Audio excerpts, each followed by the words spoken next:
Hello, my beautiful people. Welcome back to the channel once again. Global Football View, where we talk all things football. It's international break, the Premier League, the Italian Serie A, French League One, and every major league in the world is currently on hold as a lot of African countries, a lot of European countries, and most of the countries that haven't qualified for the World Cup are battling it out to see how they can snatch the last World Cup qualification slot. And DRC, which is a remaining African country, trying to vie for the last African slot, will be playing their qualifier very, very soon. And I just want to focus on Africa on this video. There are a lot of games that happen over the course of the weekend. England playing a 1-1 draw to Uruguay. A lot of interesting match. Spain, on the other hand, winning 3-0. Germany defeating Switzerland. Also, these are good games to want to talk about. But I'm doing this video because I'm a little bit concerned about African countries and their participation this year's World Cup. And my major concern and my major reason for doing this video is because of Ghana. But stay tuned. I'm going to tell you while I'm concerned about Ghana. Ivory Coast defeated South Korea by 4-0 in the friendly. And Ivory Coast, for me, one of the teams who I think are going to do well in this year's World Cup. And looking at the friendly games and how they play today, I think they are set up for a very, very good tournament. And I can see with the way they are playing, let's see what's going to happen over there. Senegal, on the other hand, who are the current African champion, although their title is being contested in the court of arbitration or spot right now to see if they're going to retain their title or the ruling by CAF executive that Morocco has now become crowned champions of Africa is going to hold. So let's see how that how that case is going to continue, how that case is going to end. Nicola Jackson and Ismail Assar scoring for Senegal as they defeated Peru by 2-0. A very, very comprehensive win.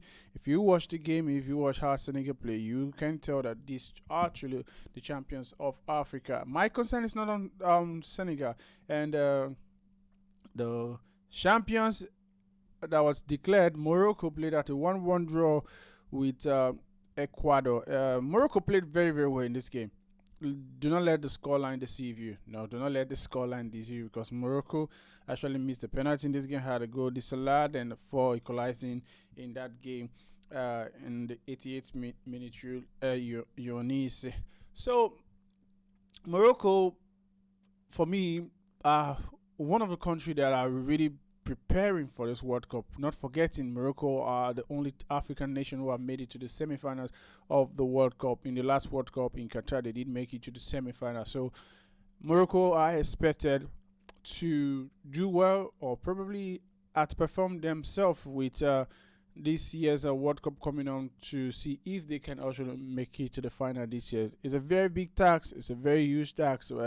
But with the way Morocco are playing, their football is actually suits and counters a lot of the Europeans and how they do play their football. And Morocco do have a lot of good players to actually do well. One country that is going under the radar, which nobody's really talking about very well, it's Algeria.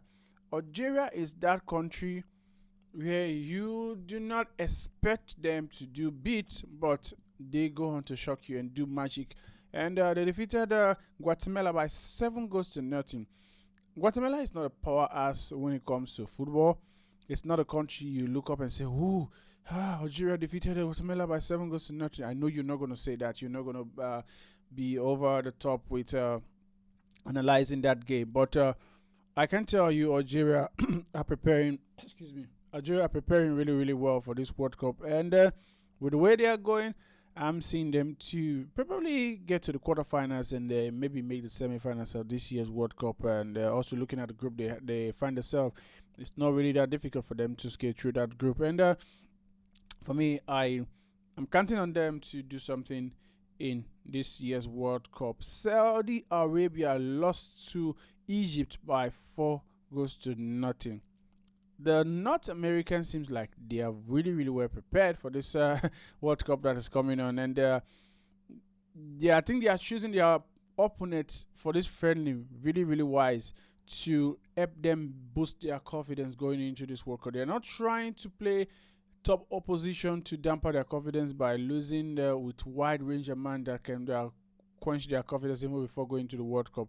So you're trying to build up momentum, trying to build up form before the World Cup proper starts. And Egypt defeated Saudi Arabia by 4-0, and you might commend them for what they are doing, and with the likes of Mohamed Salah and the other brother from Manchester City, Mamouche, you can actually see what they are doing. South Africa played at a 1-1 draw with Panama. South Africa is that country you do not know what you expect from South Africa.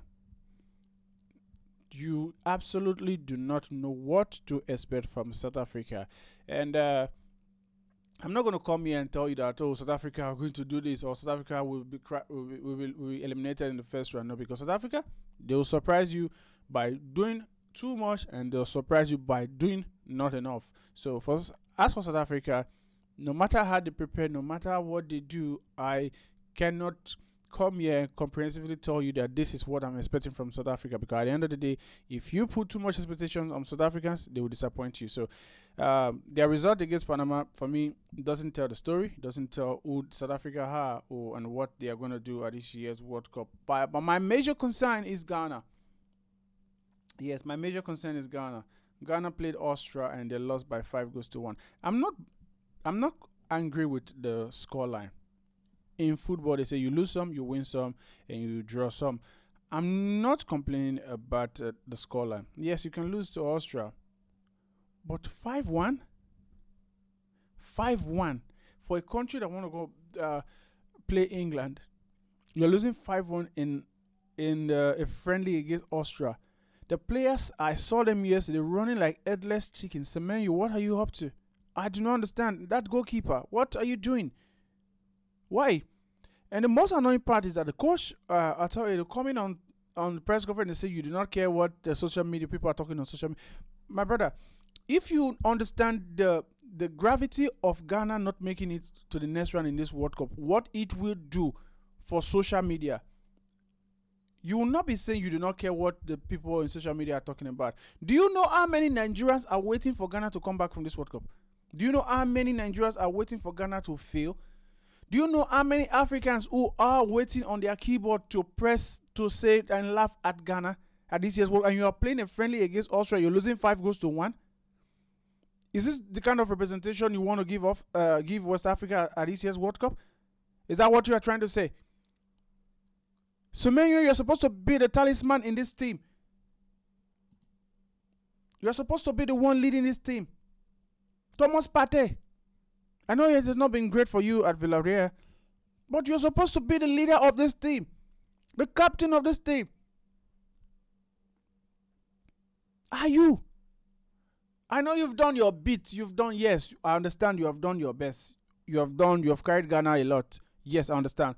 But you do not lose 5-1 against Austria. There's no way you're losing 5-1 against Austria. Lose 2-0, 2-1, 3-2.